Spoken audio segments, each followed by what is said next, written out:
55 বছরে যতটুকু শিখেছি তার খোলাসা কথা হলো, আল্লাহর কাছে যত অন্যায় করেন, মদ খেয়েছেন, শুয়োরের গোশত খেয়েছেন, অন্যায় করেছেন, যাই করেছেন, মাপের আশা আছে। আল্লাহ মাপ চাইলে মাপ করবে, না চাইলেও করতে পারে। কথা বুঝতে পেরেছেন? আর একটা গুনাহ আল্লাহ মাপ না চাইলে মাপ করবে না, তওবা পুরো করলে সেটা হলো শিরকের গুনাহ। আর একটা গুনাহ আল্লাহ মাপ চাইলেও পুরো মাপ করবে না, সেটা হলো বান্দার হক, মানুষের ক্ষতি করেছেন। কথা বুঝতে পেরেছেন? এই জন্য ভাইরা, আপনার দ্বারা যেন কোনো মানুষের ক্ষতি না হয়। আমরা এখানে যারা আছি সবাই কিন্তু দুর্বল পার্টি, মানুষ খুন করা, মেরে ফেলা, জমি কেড়ে নেওয়ার ক্ষমতা আমাদের নেই, ঠিক না? কিন্তু আমরা কিছু অন্যায় করি খুব ভয়ঙ্কর। তার ভিতরে একটা হলো গীবত করি। কি করি? গীবত সত্য কথা না মিথ্যা কথা? আমি মাঝে মাঝে প্রশ্ন করি ঠকানোর জন্য, এটাও কিন্তু সেই জন্য। গীবত আসলে শতভাগ সত্য কথা, মিথ্যা হলে সেটা গীবত থাকে না, সেটার নাম হলো অপবাদ। মিথ্যা হলো অপবাদ। আল্লাহ রসুল সাল্লাল্লাহু আলাইহি ওয়াসাল্লাম বলছেন, আতাদরুন আমাল গীবা? قالوا الله ورسوله أعلم قال ذكرك أخاك بما يكره قالوا يا رسول الله رأيت إن كان في أخي ما أقول قال إن كان في أخيك ما تقول فقد اغتبت وإن لم يكن فيه ما تقول فقد بهت أو كما قال صلى الله عليه وسلم। রাসূলুল্লাহ সাল্লাল্লাহু আলাইহি ওয়াসাল্লাম সাহাবীদের বলছেন, তোমরা জানো গীবত কি? তারা বললেন, আল্লাহ এবং তার রাসূল ভালো জানেন। রাসূলুল্লাহ সাল্লাল্লাহু আলাইহি ওয়াসাল্লাম বললেন, তোমার ভাই সম্পর্কে তার গাইবাতে, গীবতে, তার অনুপস্থিত অবস্থায় এমন কথা বলবে যে এটা শুনলে তার মন খারাপ হবে। সাহাবীরা প্রশ্ন করলেন যে ইয়া রাসূলুল্লাহ, এইরকম জিনিস যদি তার সত্যিই থাকে? রাসূলুল্লাহ সাল্লাল্লাহু আলাইহি ওয়াসাল্লাম বললেন, যদি সত্যই এরকম জিনিস থাকে তাহলে সেটা গীবত, আর যদি মিথ্যা বলো সেটা অপবাদ। তাহলে গীবত হওয়ার জন্য দুটো জিনিস শর্ত, একটা হলো সত্য হতে হবে, আর একটা এমন কথা যেটা তার পিছনে বললে সে শুনলে তার খারাপ লাগবে, কষ্ট পাবে। কথা বুঝতে পেরেছেন? আর অপবাদের কথা একটু পরে যাচ্ছি।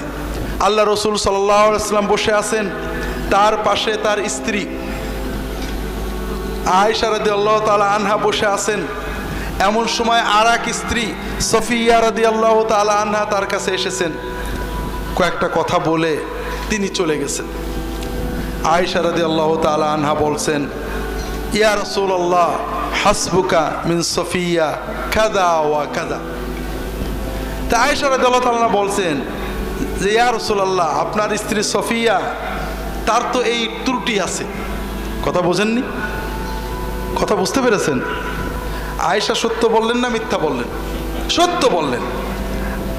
সফিয়া চলে যাওয়ার পরে আয়েশা একটা সফিয়ার সত্য দোষের কথা বললেন যে আপনার স্ত্রী সফিয়ার এই দোষ আছে।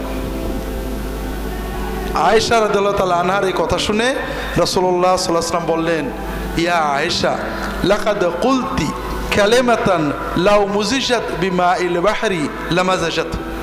আয়েশা, তুমি এমন একটা কথা বললে, একটা বাক্য বললে, এই বাক্যের ভিতরে এত দুর্গন্ধ, এত ময়লা, এত নাপাকি, এত পাপ আছে যে সমুদ্রের পানিতে এটা ঠেলে দিলে, সমুদ্রের পানির ভিতরে এই বাক্যটা ফেলে দিলে পুরো সমুদ্রের পানি নাপাক হয়ে যাবে। তো ভাইরা, এইরকম কথা আমরা কি বলি না? বলি না? বছরে দু একটা। হাজারিন, 5 জন 2 জন মেয়ে এক জায়গায় হলে কথা বলেন, অমুকের বাড়ি দাওয়াতে গেছিলাম, এই দুল পরেছে, এই ফুল পরেছে, এই শাড়ি পরেছে, এই রান্না করেছে ইত্যাদি সমালোচনা করেন না? সওয়াব হচ্ছে না গুনাহ হচ্ছে? কত কঠিন গুনাহ যে কিয়ামতের দিন আপনার নেকিগুলো কেড়ে নিয়ে যাবে। আমরা 5 জন এক জায়গায় বসলে ইমাম সাহেব, মৌলানা সাহেব, মন্ত্রী সাহেব, অমুক সাহেব গীবত করি না? গুনাহ হচ্ছে না সওয়াব হচ্ছে? সবচেয়ে বড় মজা হলো ভাইরা, আমরা গীবত করি যাদের পছন্দ না করি, ঠিক না? যাদের মহব্বত করি সাধারণত গীবত করি না। কার গীবত করি?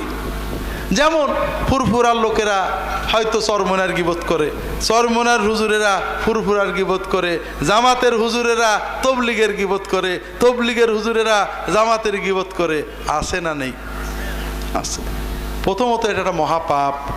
2 নম্বর কথা, ওই যার গীবত করলেন কিয়ামতের দিন আপনার জিকির, ওজিফা, জিহাদ, তাকওয়া, তওবা সব সওয়াব কেড়ে নিয়ে যাবে।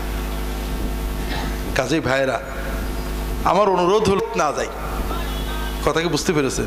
মদের পাপের তওবা সহজ, গীবতের পাপের তওবা সহজ না।